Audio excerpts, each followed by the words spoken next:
Si vous êtes élu, le b.a.-ba de la gestion de crise, c'est déjà établir son plan communal de sauvegarde. Parce que c'est vraiment le plan déterminant qui permet de savoir qui fait quoi, de savoir qui on peut mobiliser. Donc c'est un document très concret, très pragmatique. C'est le support opérationnel. C'est un document de prévention qui compile toutes les actions de sauvegarde, tous les niveaux de crues potentielles sur la rivière principale et qui définit donc l'ensemble des actions à engager en fonction de ce niveau de crue.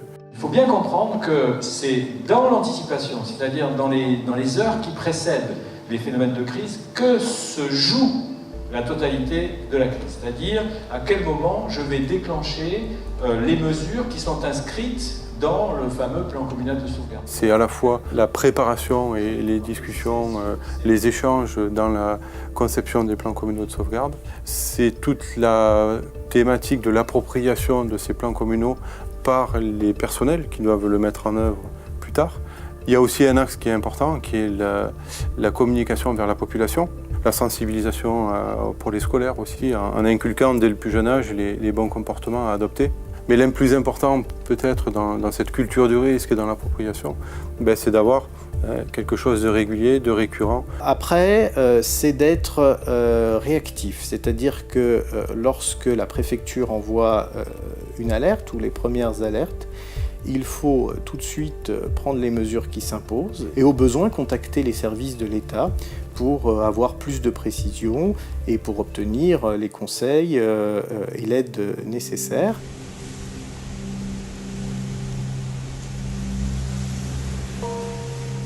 Le jour de la crise, il faut bien entendu utiliser toutes les mesures qui sont celles qui sont à la disposition des maires, à la fois dans le code des collectivités territoriales et les mesures de police administrative, parce que le maire dispose de nombreux leviers juridiques pour pouvoir réglementer un certain nombre de choses sur le territoire de sa commune. Ça peut être réglementer les allées et venues, ça peut être interdire un certain nombre de déplacements, interdire un certain nombre de rues à la circulation.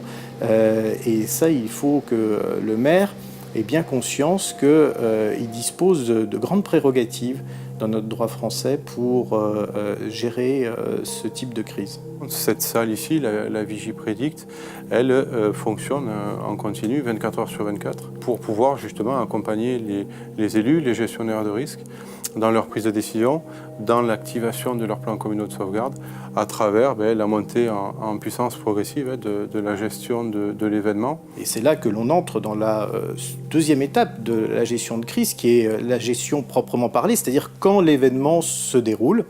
Il faut savoir que c'est le préfet qui est le directeur des opérations de secours dans ces cas de figure de crise très importantes qui dépassent une commune. À ce moment-là, le préfet déclenche ce qu'on appelle un COD, qui est un centre opérationnel départemental en préfecture qui va être chargé de coordonner avec l'ensemble des services de l'État, mais aussi des collectivités concernées. Je pense particulièrement au conseil départemental, qui va gérer l'ensemble des secours, des moyens, de leur coordination.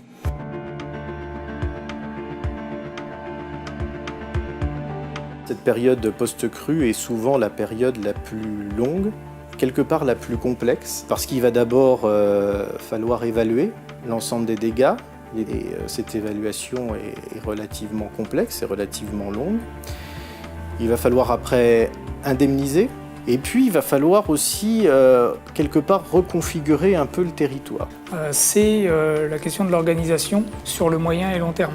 On l'a dit, donc on va aller petit à petit chiffrer, préciser exactement tous les dégâts, mais en même temps, il convient d'organiser comment les collectivités vont être partenaires de cette reconstruction. Toute la difficulté dans ce type de situation, c'est de gérer effectivement ces temporalités différentes, anticiper les temps longs qui vont être celui qu'on évoquait, l'identification puis la reconstruction, et en même temps des temps courts, voire très courts, de l'urgence immédiate, de la mise en sécurité. Un des intérêts d'un point de vue technique et d'un point de vue de la gouvernance de ces phénomènes, c'est qu'ils révèlent les erreurs qu'on a pu faire et les points de faiblesse qui sont encore présents. Et donc, le retour d'expérience, il est fort d'enseignement pour effectivement se projeter dans la prévention, se projeter dans le futur et pouvoir se préparer en termes de gouvernance, en termes de réglementation.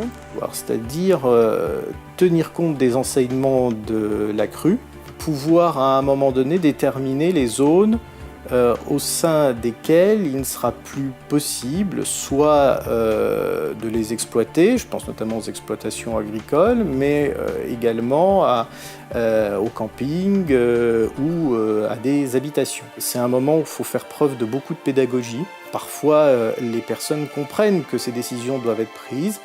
Malheureusement, parfois, on est obligé de prendre des mesures plus coercitives. Ça peut aller jusqu'à l'expropriation de certains biens. Mais une fois de plus, je le redis, c'est pour éviter plus tard des drames. Le cours d'eau, c'est un lien entre les territoires, entre les personnes. Il y a bien cette interdépendance amont-aval, et dans d'autres cas de figure, aval-amont, d'où l'intérêt d'aller vers une gestion intégrée à l'échelle d'un bassin versant, et d'avoir une gouvernance adaptée à cette échelle-là. Et c'est le rôle en fait d'une démarche de type PAPI et d'un gestionnaire unique que de trouver ces solutions-là qui regardent les interdépendances et les relations entre le rural et l'urbain, le montagnard et le valléen, et l'amont et l'aval par exemple, pour arriver à une gestion qui soit acceptable et en même temps pragmatique.